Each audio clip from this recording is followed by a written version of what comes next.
Three, two, one.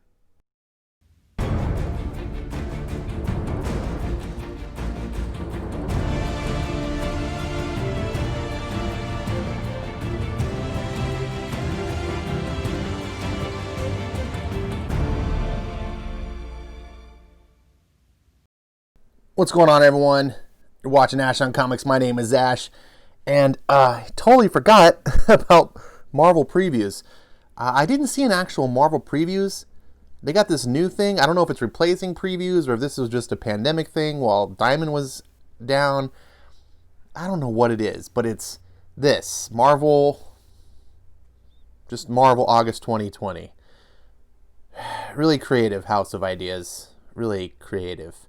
So, this is for August. It's the middle of July. I'm way late on this, I know. But hey, the books aren't out yet, right? So, let's get on. I'm going to run this just like a previews thing. I don't know if previews are back. I don't know what to call this. So, who cares, right? Nothing matters in Marvel anyway. So, there's no front page. I think this is actually just cut out of the previews because, look, there's this 155. I think this might just be pulled from the actual previews big magazine. I don't know. I didn't have one, so here we go. Marvel Maestro. Maestro was a Hulk incarnation, I think. Almost 30 years after the landmark story, future imperfect, legendary, incredible Hulk scribe Peter David returns to the far future version of the Hulk known as Maestro, master of what remains of the world. With astounding arc from Hulk veteran Dale Keown and up-and-comer German Peralta, Maestro will answer questions that have haunted Hulk fans for years and inspire some new ones. How did the world fall and Maestro rise? What happened to the world's heroes in between? And where is the Hulk we know and love? Find out here. Wait, isn't Maestro the Hulk we know and love? He's the future and this is the future story? I don't know. I didn't follow this stuff. Dale Keown is probably one of my favorite Hulk artists. He's lost a step in the past 30 years. Man, he did a one-shot, I think a little over a year ago. And I was all excited. Peter David and Dale Keown doing a Hulk? And I flipped through it in the comic book shop and I was like, oh, what the hell is this?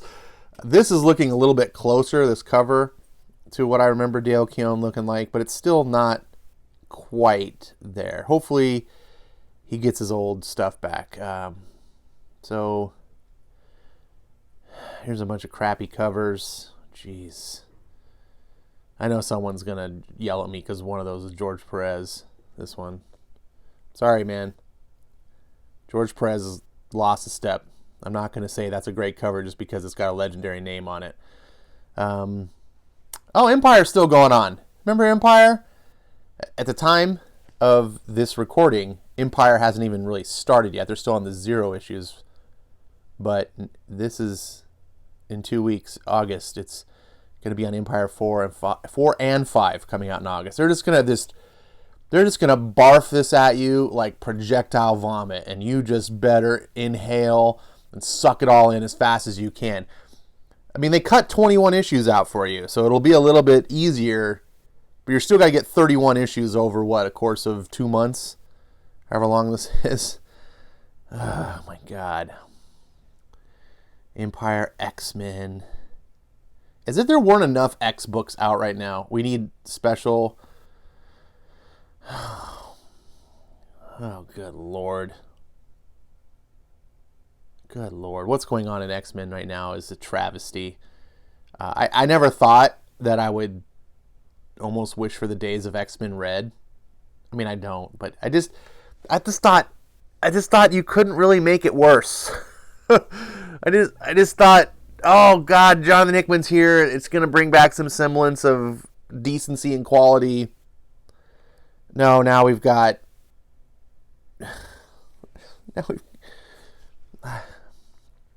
I don't even want to talk about it. Lords of Empire, Celestial Messiah, Lords of Empire, Swordsman. Look at all these number ones you're going to be able to get. Empire Captain America, Empire Avengers. Look at all these Empire books, man. I was at the comic book store last week when I didn't get my comic books because of Diamond. And they have a short box. You know how they have the short boxes with art on them and stuff? I think those are really cool, even though they're way overpriced. Jesus, they're like $13-14 now for cardboard. It's like, come on. But they had one for Empire. And at first I was like, oh, geez. But then I thought, you're going to need a whole short box to hold just your Empire. And then I thought, is someone really going to buy a short box of this, to buy all the Empire and stuff it in there and actually think it's going to be any, like, you're kidding yourself if you think this is going to be anything. Ah, man. Let's see. Oh, and then, of course, not only do we have the special, like, Empire Captain America and Empire Avengers and, let's see, Empire X-Men, we also are going to have actual, like, comics with those guys crossing over. Because one isn't enough, right? And then, of course, Null is coming. So, in true Marvel fashion, before the current big earth-shattering, game-changing, the Marvel Universe will never be the same event is over, they're already looking forward to the next event. But to one-up themselves, Marvel isn't looking just towards the next event. They're looking towards the event after that, because the next event is X of Swords. This is Null is coming, or what is it, the Black King in Black? Null is coming, I guess, is the prelude to that. That's after X of Swords. And they're already pushing that. Of course, you got to have the prelude event. That's what Null is coming. Deadpool 6. Does anyone even read this? I mean, besides people who want a white knight for Kelly Thompson and give her claps and praises and be like, oh, you did it, Kelly, good job. Like, does anyone actually read this because they like it, entertained? I'm genuinely curious, because I have not heard one person talk about this book other than to be like, yay, Kelly, you're so good, you did it, let's hang a picture on the fridge. Then we've got Mark Waid and Neil Adams. Both of these guys just clinging on to their dead careers, still wishing they're relevant. And they're like, hey, you were once a great artist. I was once a prominent writer. Let's put and no one wants to deal with us anymore. But maybe if we get together, they'll let us make something and we can pretend that we're not crazy. Look, I know Neil Adams is one of the all-time greats when it comes to comic book artists. Just look at this cover. Oh, okay, look at Thing's face. What did you do to Thing's face? He looks like a gorilla. And Silver Surfer is supposed to be silver. What is going on? Sorry. Oh, hey, look, Giant Size X-Men #1. Because all the Giant Size X-Men are #1. Because Giant Size X-Men #1 is the hottest X-Men comic that you can get. Because it's Giant Size X-Men #1. So we'll just make more Giant Size X-Men. And we'll call them all #1s. This one, Phantom X, from the legendary, totally didn't understand X-Men Grant Morrison run. All of these books... Well, I haven't read all of them, but the ones I did read are pointless. These should have just been X-Men books, because the X-Men series by Jonathan Hickman, they're just one-shots anyway. They're not actually a saga the way X-Men was traditionally made by Chris Claremont. No, it's just isolated stories that don't really continue into the next. And then they did this, and it's essentially the same thing. And they're not even giant. Look at this, 40 pages. That's not giant. The very first Giant Size X-Men #1 that came out was 36 pages. It came out the same day as X-Men...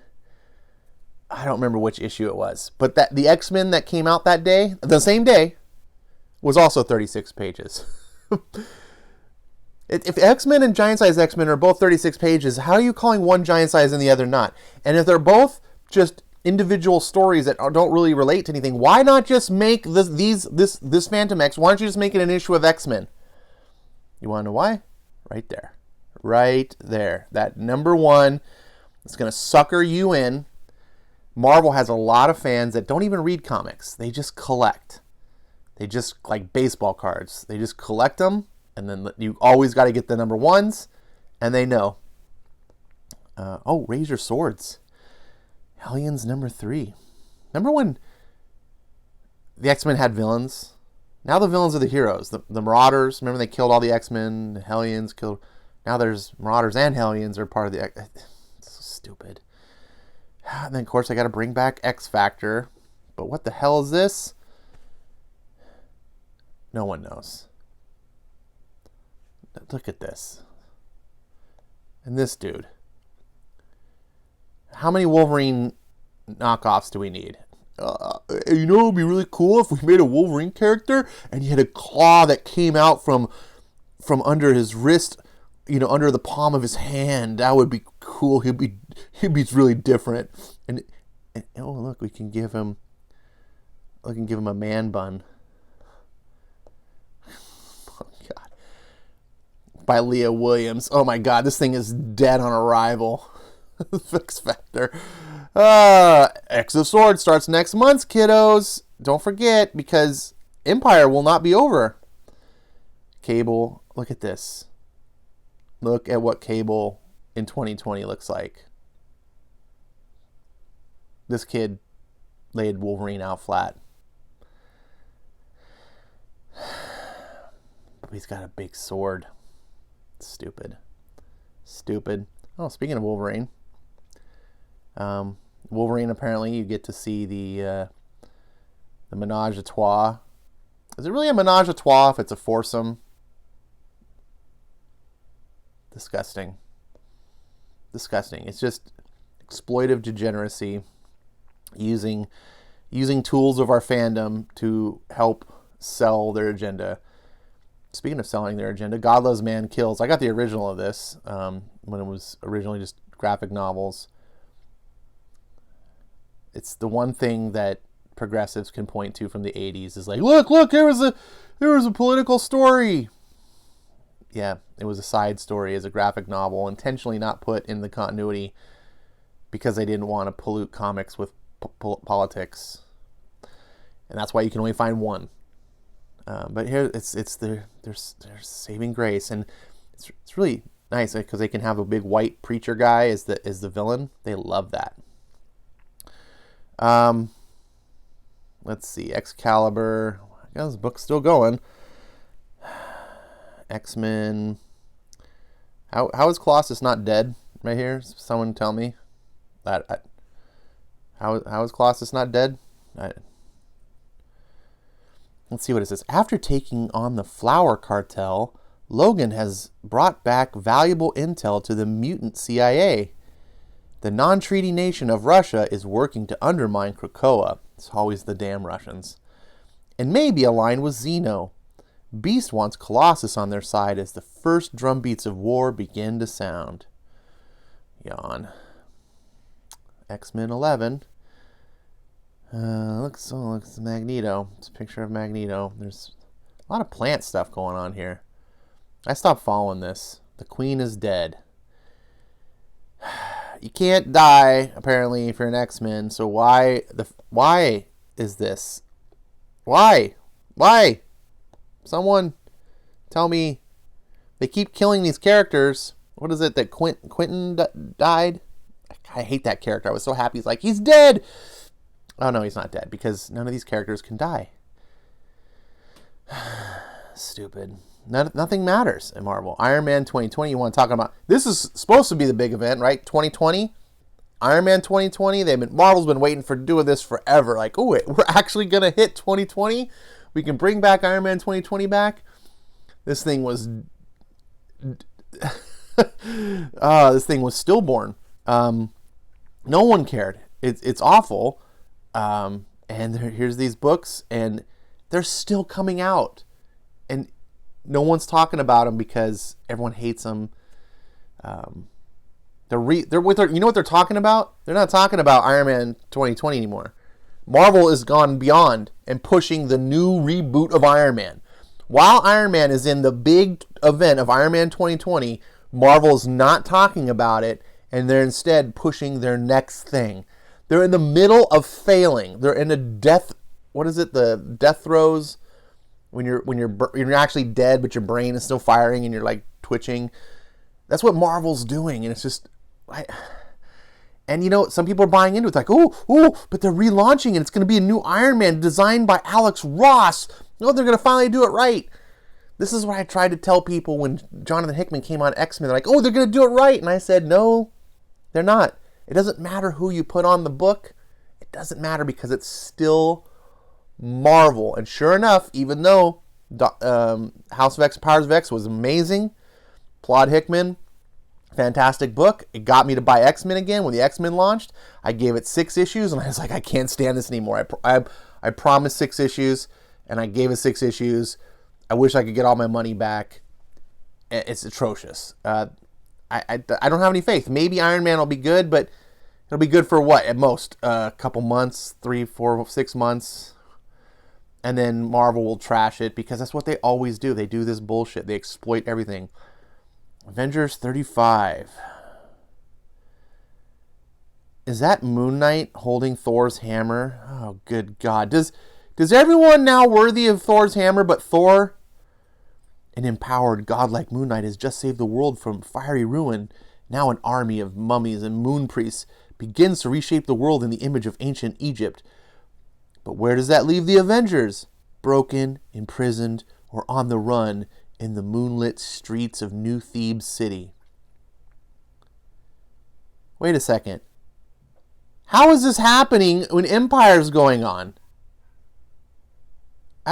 How are the Avengers on the run and fighting Empire? This is nothing matters at Marvel. Speaking of nothing matters, Marvel, this is the best book at Marvel, Daredevil, in my opinion. And I very much stand by this opinion. Chip Zdarsky has completely proven me wrong.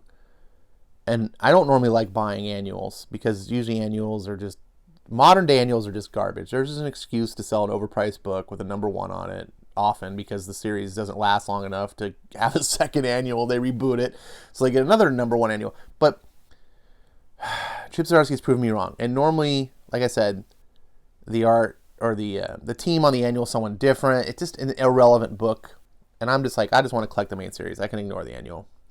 Annuals used to be something special. Not the case anymore. But this annual is by Chip Zdarsky.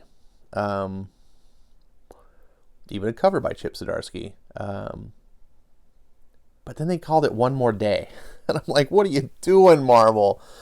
What are you doing? One of the most hated things you've ever done in your life, One More Day. I get why DC calls like everything under the sun, if they can get away with it, year 1. Oh, look, it's Aquaman, year 1. Look, it's Ambush Bug, year 1.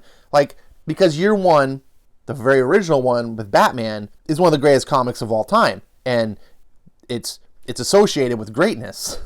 So use that name. It's kind of like a brand. One More Day is not something you want to attach to anything. One More Day is like, don't.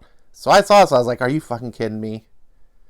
But then I thought, what if this is 4D chess? What if this is Chip Zdarsky going, I'm making the name good again. I'm going to deliver. So I'm curious about this book. It's only 40 pages. Look at that. Annuals used to be like big. 40 pages, one shot. Chip's good. I'll have to see who the art. I know who the artist is, Chris Sprouse, but I can't think of what his art's like. I don't know. We'll see. That's the one book so far that I'm like, oh, interested. Captain America continues to have these freaking beautiful, gorgeous Alex Ross covers. Just fantastic. 21 issues into the run. Every issue by Alex Ross. Beautiful, gorgeous. And then it's just utter freaking anti-American dog shit by Ta-Nehisi Coates. This is Captain Antifa. It's not Captain America. It's atrocious. All Die Young continues as the time when Steve Rogers must pick up the shield and stripes once more draws nigh. What, he's put it down? I didn't know he put. I thought this whole book was about him.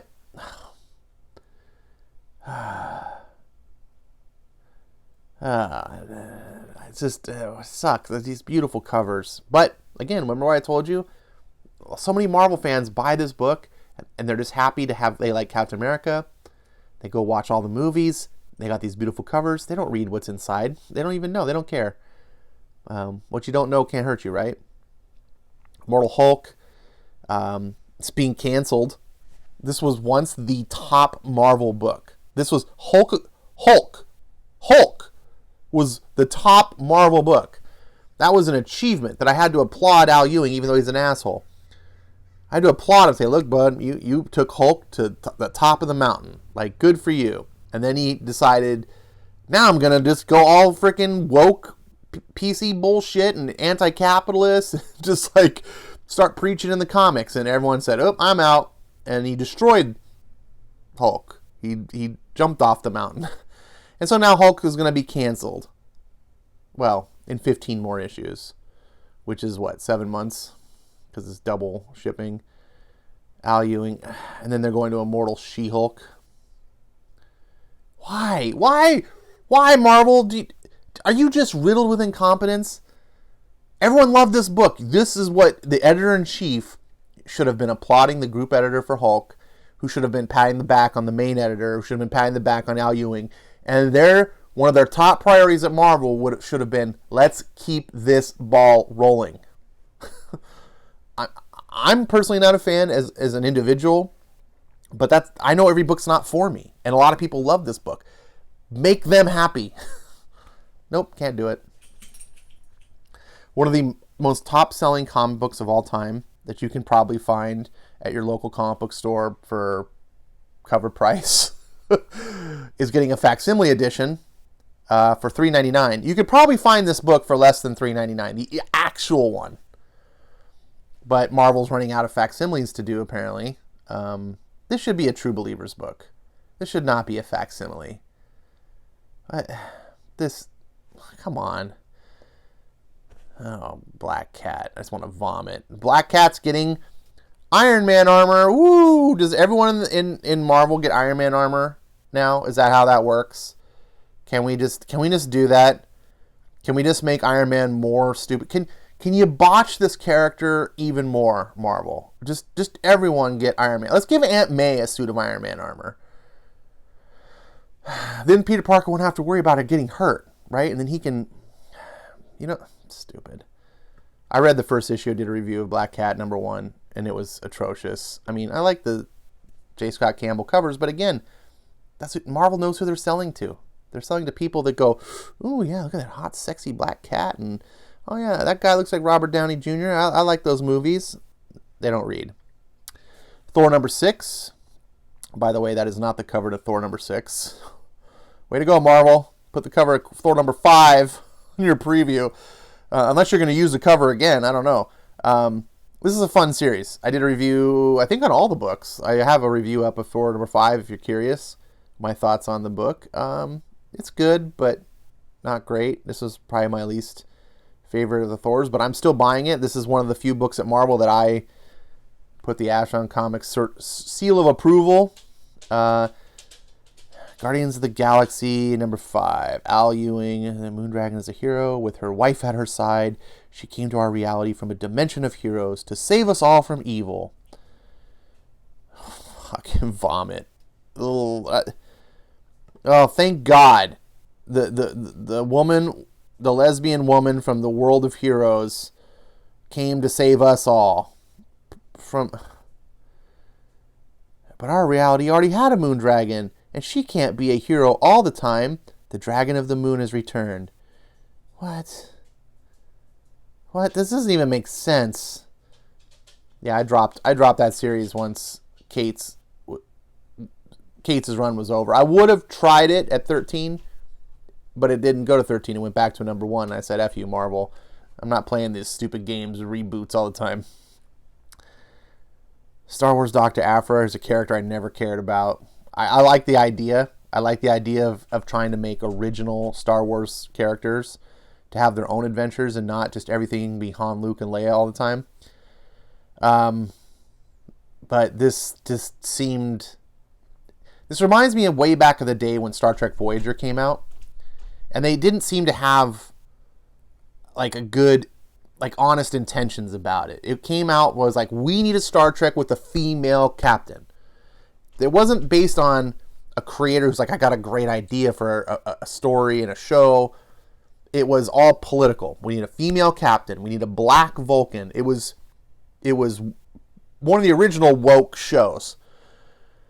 And I was a huge Star Trek fan, even though Deep Space Nine sucked. But I loved Next Gen. I was like, yes, you're bringing Star Trek back. You're going, boldly go where no one's gone before. You're bringing it back to its roots of exploring space. All excited. And then you told me that. I was like, yeah, I'm just not interested in your woke bullshit. Although woke wasn't a term we were using yet. But in my mind, I was thinking whatever the terms were that we call political correct nonsense. I was like, if you're just doing this, not because it's what you should do. Oh, we got to have a female half Klingon. It was one of those things like where you just try to defy all expectations, where it was like the Klingon was the engineer and it was a woman and the security officer was the Vulcan and he was black, and it's like flip the tail on everything because, whatever. It's just, that's not a creative reason to do things. Dr. Aphra was the same thing for me. I was like, oh, you're going to just make an Asian woman hero. And then, of course, this is the time when Disney's taking over and every single Star Wars movie is about a female hero. Every single one. Even Han Solo. Even the Han Solo movie. Yeah, so I was like, the Force is female. Like, again, I'm not against a female protagonist. In fact, I have a Star Wars story brewing in my head that I really wish I could tell. And the protagonist is female. And it's not about that. It's just about when you do it for the wrong reasons. When you do it out of wokeness. If you do it to like virtue signal and to be like, we're gonna make it stand. And it's like everything about Star Wars was centered around male, because military is predominantly a male institution, right? So the characters were in a Star Wars. So the Empire, of course, was a military and had a bunch of men running things. You had some strong females. Princess Leia is one of the greatest female protagonists in history, in my opinion. I love Princess Leia. But it was predominantly, male-centric storyline. And then all of a sudden, out of nowhere, Disney takes over, and it's like women everywhere. And again, I know I'm going to sound misogynist or sexist in saying this, but that's not the case. It's not about that. It's about consistency. If there was an equal type of story, which I'm trying to struggle with, that was extremely female-centric, and then all of a sudden, new owners took over, the property and decided to just scrub, women and make it a heavily male thing, it would be just as bizarre and weird and not right. I've spent way too much time on this Dr. Aphra. Bounty Hunters. I saw this cover and I'm like, it's Terminator. I have zero. That looks not. If I just saw this cover, does anything about this make you think Star Wars? Not me. But Ethan Sachs is one of the better talents at Marvel, so I just don't have faith. I don't have faith in some hack job Marvel creator doing Star Wars right. If Disney can't do it with all their resources, if they can't do Star Wars right, why is some, underpaid Marvel writer gonna do it right? I just want Lucas Star Wars. Let's see. We got trade paperback of Ant-Man. I don't think anyone cares.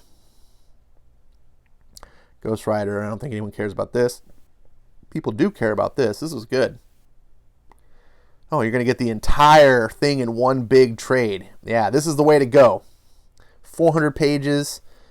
$44.99. Now, what's interesting, what I'm wondering, is how are they going to do this? Because the books, it says House of X 1 through 6, Powers of X 1 through 6. Are they just going to do 1 through 6 and then 1 through 6? Or are they going to weave them together like they came out as a miniseries? Curious.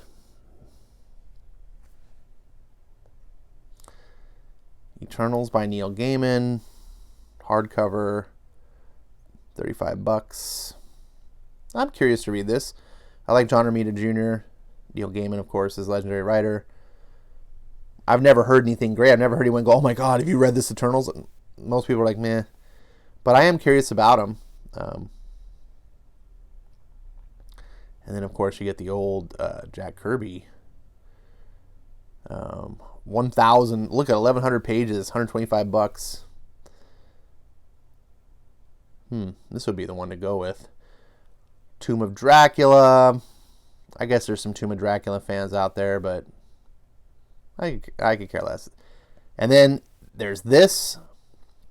This finally came on Comixology Unlimited. I've been wanting to read this forever. I've heard such great things about this. I didn't know about Marco Cicchetto back when it came out, or Ethan Sachs actually. But now reading Daredevil, he's the primary artist on Daredevil. I really like his art. I can't wait to read this. And then they came out with the trades, and it was 2 different trades, and I was like, really? Put it all in one volume. When you have a single like miniseries of 12 issues, no one's gonna just want half the series. You either want the whole thing or none. You don't go ever watch half a movie, do you? Like, just always put it in one. If it's an ongoing series, sure, put, the story arcs one volume at a time. But anyways, yeah, $30. Sounds like a deal. New Mutants Omnibus, is that what this is? Yep, 1,200 pages. Jeez. It's a lot of stuff. If you're a New Mutants fan, there you go. Invincible Iron Man. And here is XMen God Loves, Man Kills Extended Cut Gallery Edition hardcover. I gotta tell you, I'm a huge Chris Claremont fan. I didn't love this. And this book is not as thick as this picture makes it look, by the way. It's only 120 pages. The original book is like 100 pages. And it's a graphic novel, so like the paper's thicker. They used to do that with the graphic novels back in the day. They made them feel really premium, but it's not that big. $35 for this? Hey, it's Deadpool. Don't care. Uncanny X-Men, Omnibus. Nah, these are sick. This is the way to go. Get the entire Claremont run in omnibus form like this. That would be great on your shelf. Mortal Hulk. Fallen Angels. That was good. Had atrocious art, but Brian, that was the best writing. That was the only thing at Dawn of X that I actually kind of liked. Avengers of the Wasteland. This is just garbage. Look at this trade page. Why would people be buying this? This waste of money. 44. Okay, the old school Silver Surfer is not so much. These epic collections. But some of this stuff, you're like, oh. Jeez, Marvel. I think there's more freaking trades, paperbacks and stuff, than they have comics. Look at this. I have been swiping forever. All right, here's the checklist for all the stuff. How many pages? It was only one page today because of the COVIDs. Normally, Marvel has 2 full pages, 100 comics a month. I didn't see any toys or statues, which is fine. I don't really want to go over that. This is long enough. Look, if you're a Marvel fan and you made it this far, thank you. I know I shit a lot on what Marvel's doing, and if you're loving Marvel, probably it's not fun to listen to me talk trash about it. But understand, I'm not talking trash about you, okay? This is my opinion. I think Marvel is producing crap, right? It'd be like me making fun of Taco Bell for some of the shit product that they make. It's not good. Now, it doesn't mean that if you like Taco Bell that you're a shitty person. I indulge in some Taco Bell from time to time myself. I get it. But if you made it this far, that means you're not just whatever, tune out this asshole because he's shitting on Marvel. And so I thank you for giving me your time. There's a ton of other people you could be watching on YouTube, and you gave it to me. So hopefully you found this interesting, informative. This is just some schmo's opinion about a preview magazine. Basically, it's designed to just let you flip through it at the same time I'm flipping through it, looking at it together. You get to hear what someone else thinks. Maybe I'm Maybe I know what I'm talking about. Maybe I don't. We all have different opinions. So stay tuned for the next one, whenever that comes out. It'll be for September's content. Feel free to leave comments down below. I listen to every single comment. I really do enjoy getting comments. The only thing I don't enjoy is disingenuousness. If you're not going to be genuine about your feelings, don't waste my time. Intellectual dishonesty, it's just pointless. I don't mind people having differing opinions. In fact, that's why I do this. I like to see people who disagree with me, because I try to get into their head. I try to see what it is that they like that I'm not able to appreciate. And sometimes it helps me. Anyways, I blab way too long. Thanks for watching. I'll see you next time.